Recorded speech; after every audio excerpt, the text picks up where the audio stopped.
Hey everybody, John here for CBM Reviews, and today, after 14 long years, we are finally talking about Incredibles 2. Now this review will have spoilers, so if you haven't seen the movie yet, maybe go check out Cameron's non-spoiler review. If you have, let me know what you think in the comments, and don't forget to like and subscribe. So let's get right into it. Now for starters, the story in this one is just a shade darker. This movie is definitely a little more grown up than the last one, to the point where, while I'm sitting there with my 6-year-old, there are moments where I'm going, is this really for kids? But there's enough humor, there's enough everything else in between to keep the kids interested. But the plot and everything it revolves around, namely the re-legalization of superheroes, I mean, I'm not gonna lie, there were moments where I was flashing back to Star Wars Episode 1 going, trade disputes? Trade disputes? They managed to make everything fit together pretty neat, pretty tidy, but yeah, they definitely cover some more grown-up ground in this one. Everybody has to adapt to something different in this one, except maybe Dash. Dash didn't get a whole lot of room to grow, but Dash hasn't changed much since the first movie, so I guess that kind of works for him. You have Bob and Helen, who early on, right after the Underminer incident, have to move again and get put up in a motel for a couple of weeks. And they're kind of at the end of their rope. You know, where do they go from here? Bob's out of a job, Helen hasn't had one since the Elastigirl days. What do? So, they get an offer from a mysterious billionaire benefactor to try and help clean up the image of supers, you know, reintroduce them to the public, build steam to get them re-legalized, and make the world, you know, make everything right again. So, okay, neat idea, but he wants to hang everything on Elastigirl. He wants the big PR push to be on Elastigirl. Now, again, this movie, you have to remember, takes place in the 60s. So what we're kind of getting at here is getting a woman back into the workplace, and then taking that even further, having Bob basically be a stay-at-home dad. You know, doing a little bit of role reversal there, and watching Bob, you know, watching Mr. Incredible, Mr. Yeah, I got this, have to step out of the spotlight, step into the background, and just chafe under having to be what he thinks is small, is a lot of fun, and I really like the way they handle it. Because Helen, when she gets out there, just blooms. She takes on the role, slips right back in, takes charge, and does a fantastic job. Great role model, great character. Bob resists at first. He kind of feels like he's being left out, and it really grates on him. But he makes the decision to grow into that role.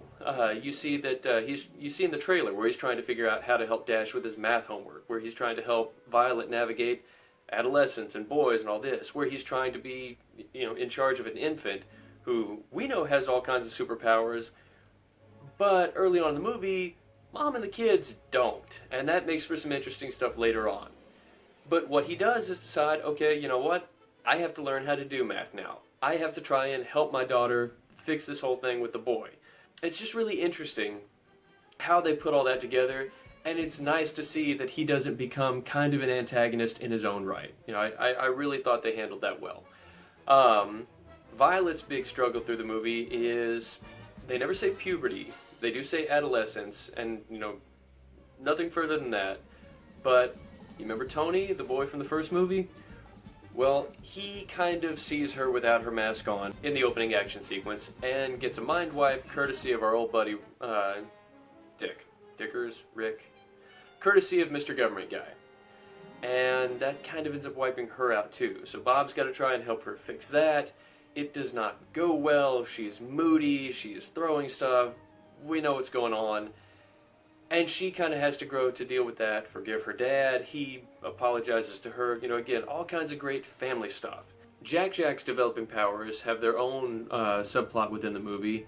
That's a lot of fun, and it's a great way to get Edna Mode back in, voiced again by Brad Bird. I mean, everybody came back for the movie, even Michael Giacchino is doing the score again.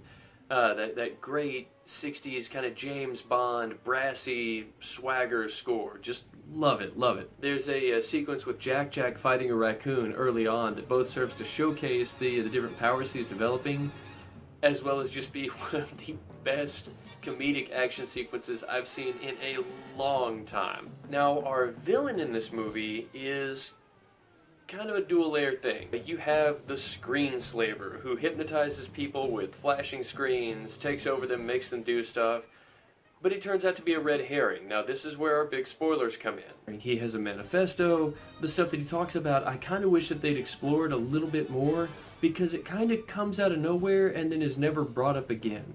You know, specifically stuff about how, anymore people don't think for themselves, you don't play games, you watch game shows. You don't talk to each other, you watch talk shows.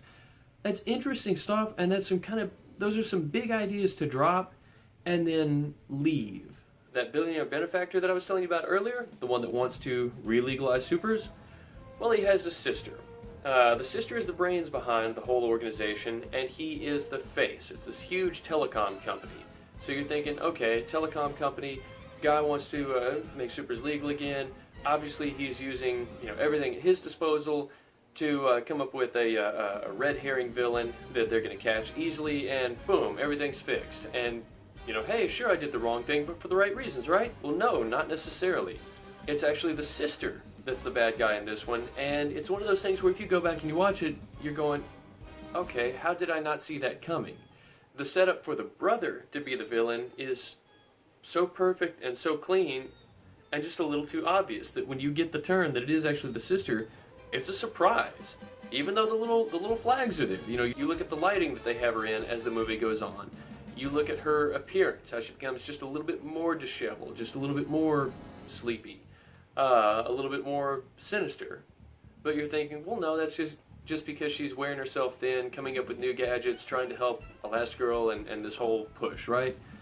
No, she's the baddie. And, I didn't see it coming.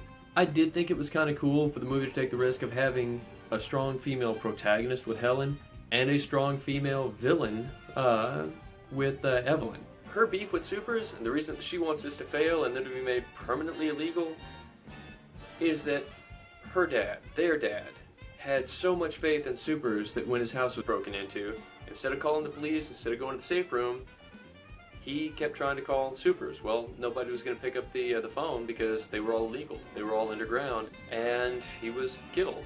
I guess we should say that they were waned. So she kind of holds a grudge for that. A little misplaced, but whatever. We do get to see some new supers in this movie, which was kind of cool because there weren't many left as of the end of the last one.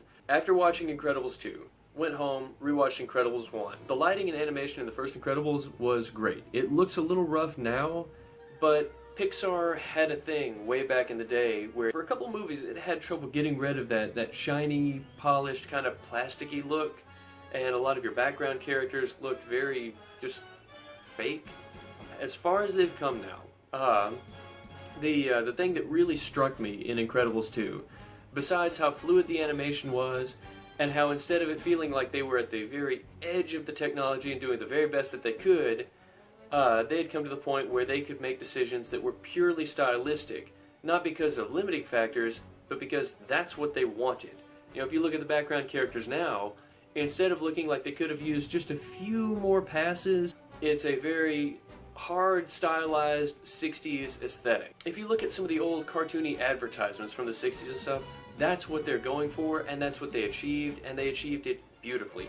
But the lighting, oh my gosh, the lighting. That was an integral part of the first movie. The opening sequence was very gold filter, golden age, yada yada. And then we cut to Bob in the InsureCare office, and everything is gray and desaturated. It has that faint blue hue to it. Everything's dull, everything's awful. They go even further in this movie. Every scene has the lighting temperature just perfectly tweaked to evoke a mood, to evoke a feeling. So overall, I'd give it probably a B+. If you haven't seen it, go check it out. You will not regret it. Holds up great compared to the first one, and I think the only reason that I'm giving it a B+ instead of a solid A is that I do think there were some parts that were a little too dark, maybe a little too violent, a little too grown up for some of the kids that you would think it would be aimed at. Other than that, excellent movie, highly recommend it. Go check it out and tell me in the comments what you think.